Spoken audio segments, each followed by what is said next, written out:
At long last, Clint Eastwood is expressing his opinion. He has been a force for change in Hollywood for decades thanks to his memorable roles and compelling direction. The fact that Eastwood is known for keeping his emotions to himself and allowing his art to speak for itself is quite well known. It is now that he is speaking openly about the company that he was instrumental in establishing. I am curious in the thoughts of this well-known actor and director in light of the recent developments and issues that have been occurring in Hollywood. Prepare yourself, because what he is going to say is going to be just as daring and exciting as he is. Beginning in the 1950s and continuing up until the present day, Clint Eastwood has enjoyed a prosperous career in Hollywood. It is well known that he is a filmmaker who has won an Academy Award in addition to being an A-list movie star. According to several reports, Eastwood was born in San Francisco in 1930 and performed a variety of low-level jobs prior to being compelled to enlist in the United States Army. Exit from prison in the year 1953. When Eastwood wanted to pursue a career in the film industry, he relocated to Los Angeles. When he was younger, Clint Eastwood did not place a high priority on his academic performance. He did not mention the fact that when he was a teenager, women and automobiles were the things that he was most interested in than anything else. Because his parents moved around quite a bit, he had to attend a number of different schools, which was not a good thing. Through the most of their childhood, he and his pals spent their time drinking, chasing after ladies, and competing in drag races with their automobiles. By the time he reached his senior year of high school, he was already getting into a lot of trouble. Although there are still some concerns regarding what took place, it appears that he was eventually expelled from the school that he attended for the second to last time because of his poor behavior. In the book titled Clint: The Life and Legend, written by Patrick McGilligan, it is stated that Eastwood fabricated a story in which he claimed that he had left Piedmont High School because he was unhappy with the low number of black pupils there. However, it is not quite apparent whether or not this anecdote is true. According to a separate account that was published in the local media, he was expelled from school for posting an offensive statement on the sign that was located at the sports field and for burying someone in an effigy that was placed on the schoolyard. The third version of the story was published not too long ago in a newspaper in the state of California. According to the new director of Piedmont High School, who was interviewed by the newspaper, Eastwood had previously been an issue with the administration of the school before he began riding his bike on the school field. In 1948, he graduated from Oakland Technical School, where he had attended previously. Not long after graduating from high school, he embarked on an adventurous journey that brought to mind Kerouac. Throughout the state of California and Oregon, he worked odd jobs. During his time in Oakland, Eastwood was employed both as a lumberjack and at a steel plant. As a result of his employment at the lumber yard, he came dangerously close to losing his life when a massive pile of logs fell from a crane. His favorite things to do were to be outside and to be with other people. When Eastwood was called up for action in the Korean War in the early 1950s, his time traveling was cut short. He was unable to continue his journey. Instead, he was employed as a swimming instructor, although he never got to experience any action. He worked as a bouncer and on his first few movies while he was serving in the military throughout the war. He made use of his enormous height to frighten drunken non-commissioned officers out of the officers' club while the rest of his troops were engaged in combat.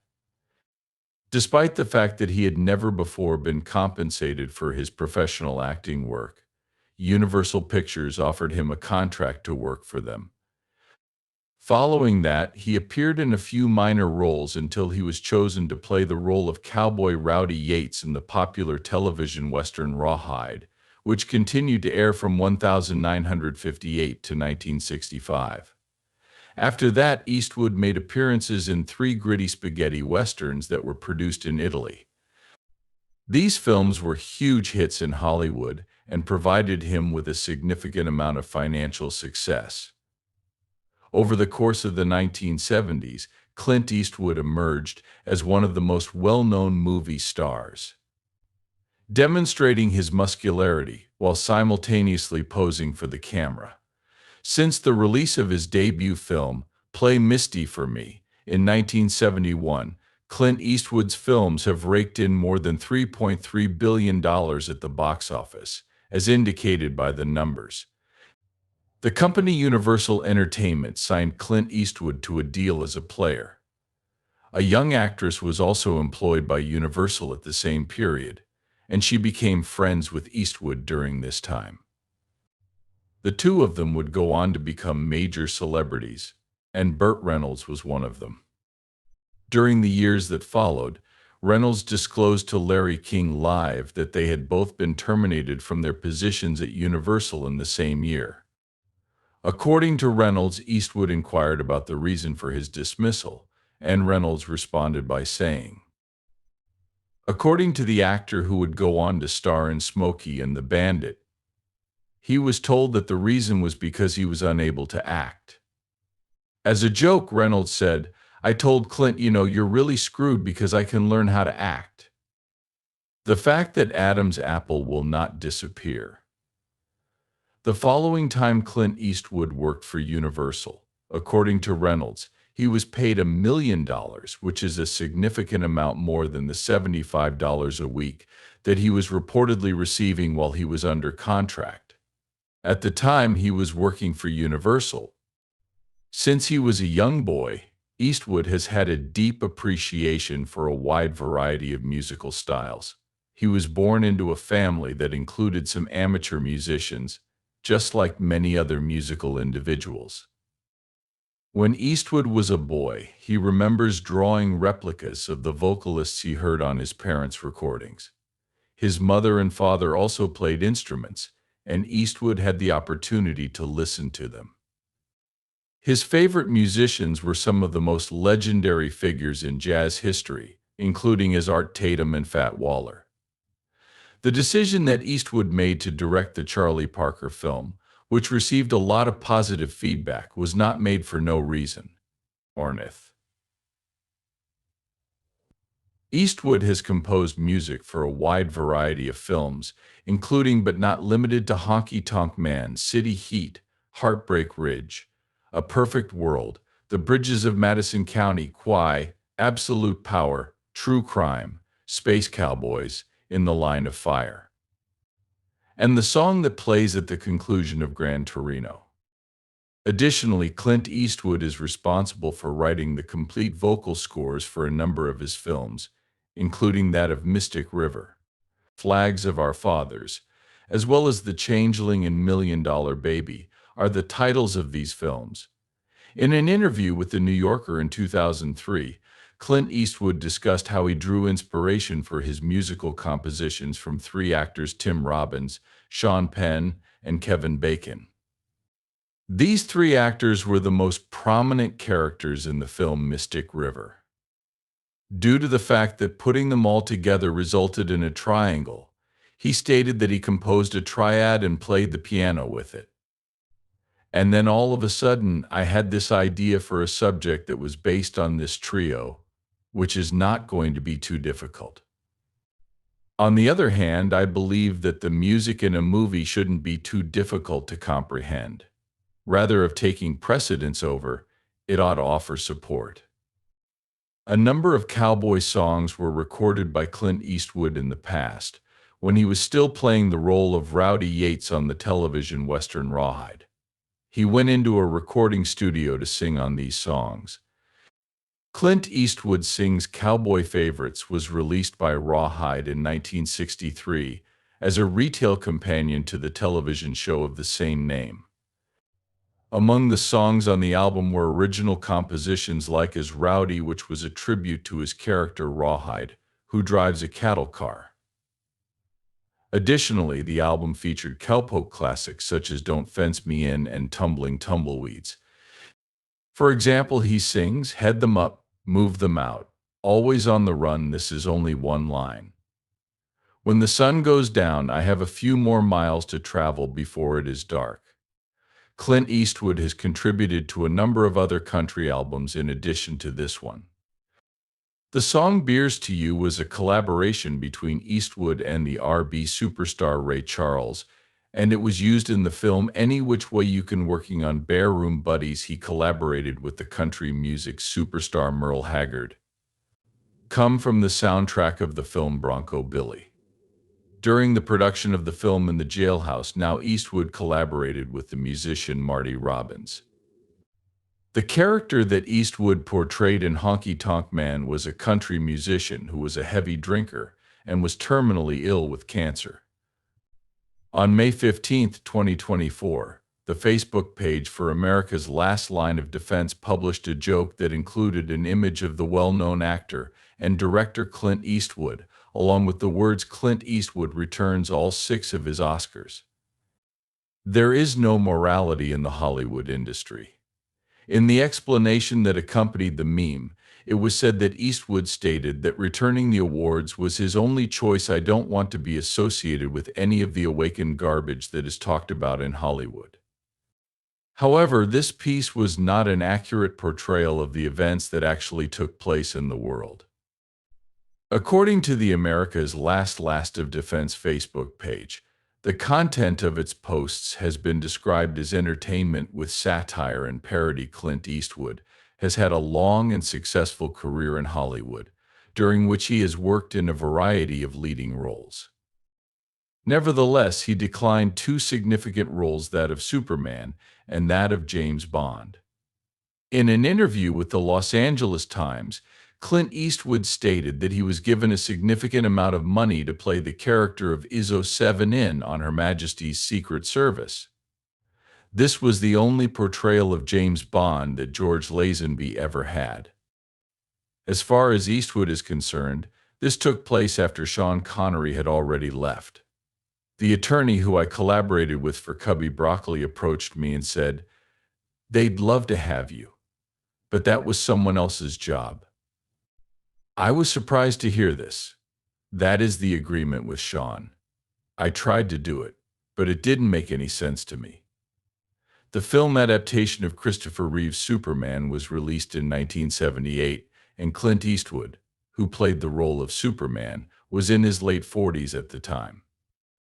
It was his belief that he was too old to play the role.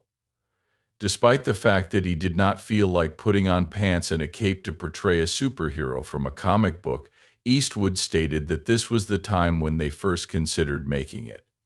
"It occurred to me, Superman, it's not for me, that's for sure. Indeed, there is no problem with that at all. It is not for me, but rather for another individual." In 2014, Clint Eastwood performed something that was quite courageous in real life, despite the fact that he had previously declined the opportunity to play a superhero. "My life was saved by Clint," the chief executive officer of the at Pebble Beach National Pro-Am, Steve John, stated this to the Carmel Pine Cone.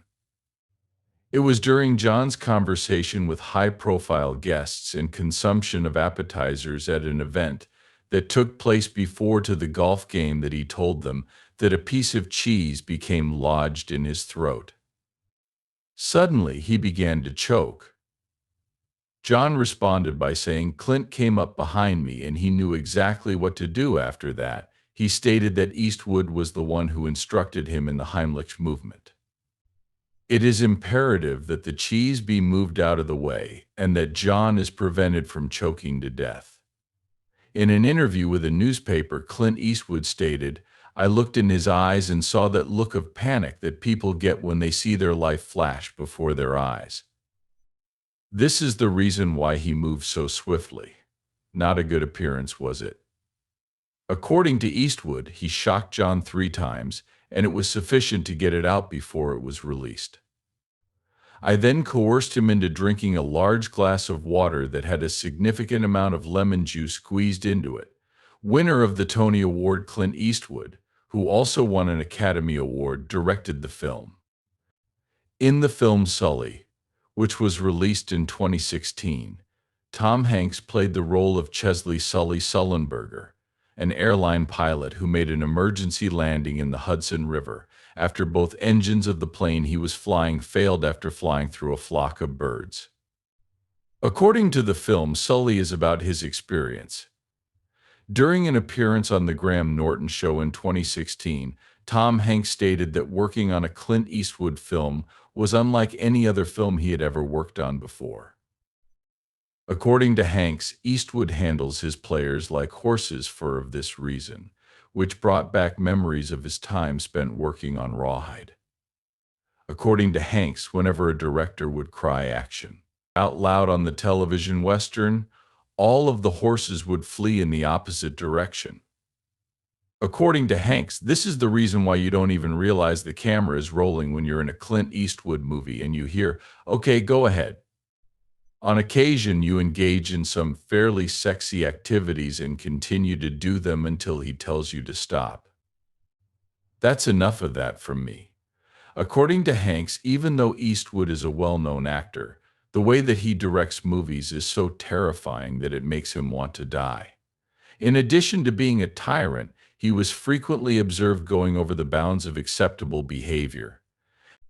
In the year 1989, Clint Eastwood drove into Warner Brothers Studios in Los Angeles, which is the location of the headquarters of his production firm, Malpaiso Productions. As soon as he arrived, he discovered that a Nissan Maxima had been parked in the area that he had reserved. It has been reported that the irate celebrity rear-ended the vehicle with his truck. It was alleged that he was so enraged that he had to be restrained after he threatened to use a hammer to smash the windows of the vehicle. The car's owner, Stacy McLaughlin, filed a lawsuit against Eastwood for $100,000 and took him to court. We found the argument that Eastwood's attorneys presented to be quite interesting. He wasn't attempting to wreck the other vehicle, rather, he was simply putting his own vehicle in the proper place. Did he have any responsibility for the fact that another person's vehicle was parked in his spot without his permission? Following a period of 2 years, the Associated Press reported that the judge had reached a verdict in favor of Clint Eastwood. In spite of the fact that Eastwood paid McLaughlin $960 to repair the damage to her vehicle, her claim for punitive damages in the amount of $100,000 was first denied. In a peculiar manner, the court concurred with Eastwood that the actions he took were unlawful and illegal, but that they were not so serious that he ought to have been found guilty and punished. According to Gary Silverman, McLaughlin's attorney, the punishment of death was appropriate. Although his close friends may refer to him as Clint, those in the academic community refer to him as Dr. Clint Eastwood. Due to the fact that the actor has been awarded not just 1 but 3 honorary degrees, this came about. In the year 2006, the University of the Pacific bestowed upon him the honorary degree of Doctor of Fine Arts. It was not a coincidence that Eastwood had been serving on the board of directors of the Brubeck Institute at the university ever since it was established in the year 2000. A Doctor of Humane Letters degree was bestowed upon Eastwood by the School of Cinematic Arts at the University of Southern California in the year 2007. According to Elizabeth M. Daly, Clint Eastwood is a well-known actor and broadcaster who serves as a source of motivation for people all around the world.